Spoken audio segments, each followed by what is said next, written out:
बहुत समय पहले की बात है। एक युवक था, नाम था आरव। उसका मन बहुत चंचल था, कभी गुस्सा, कभी दुख, कभी ईर्ष्या तो कभी डर। उसकी जिंदगी एक तूफान बन चुकी थी। वह हर दिन खुद से लड़ता था, मगर शांति उसे कहीं नहीं मिल रही थी। वह लोगों से पूछता फिरता, मन को शांत कैसे करे। हर कोई ना कोई सलाह देता, लेकिन उसके सवाल का जवाब कोई ना दे सका। एक दिन उसने सुना कि जंगलों में कहीं एक बुद्ध भिक्षु रहते हैं, आचार्य सुमेध। कहा जाता था कि वे वर्षों से ध्यान में लीन है और जिनका मन पत्थर जितना स्थिर और झील जितना शांत है। आरव ने तय किया, मैं उन्हीं से सीखूंगा। वह पर्वतों को पार करता है, जंगलों में भटकता है और आखिरकार उन्हें एक वृक्ष के नीचे ध्यान में लीन पाता है। वह उनके सामने गिर पड़ता है। गुरुदेव, मेरा मन मेरा दुश्मन बन गया है, कृपा कर मुझे मार्ग दिखाइए। आचार्य सुमेध ने आंखें खोली, मुस्कुराए मगर कुछ बोले नहीं। उन्हें देखना ही जैसे ध्यान में उतर जाने जैसा था। उन्होंने कहा, तुम यहां रुको, 7 दिन तक इस नदी के किनारे बैठो, जो कुछ देखो महसूस करो, बस देखो, कुछ मत कहो, कुछ मत पकड़ो। आरव ने वैसा ही किया।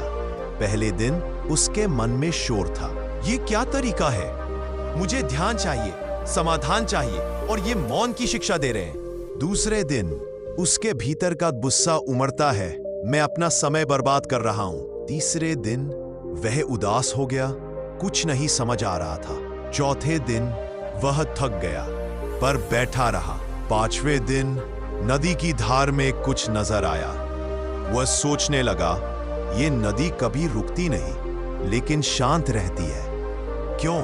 उसके भीतर एक हल्की सी समझ आई, शांति का मतलब रुकना नहीं, बहना है, बिना विरोध, बिना पकड़। 7वें दिन आचार्य सुमेध आए।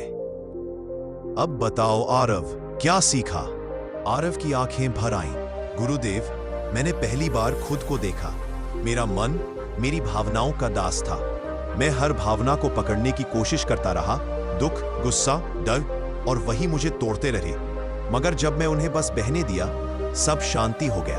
गुरु मुस्कुराए, बिल्कुल, मन को जीतना युद्ध से नहीं, देखकर, समझकर, स्वीकार करके होता है। मन को बदलो, दुनिया बदल जाएगी।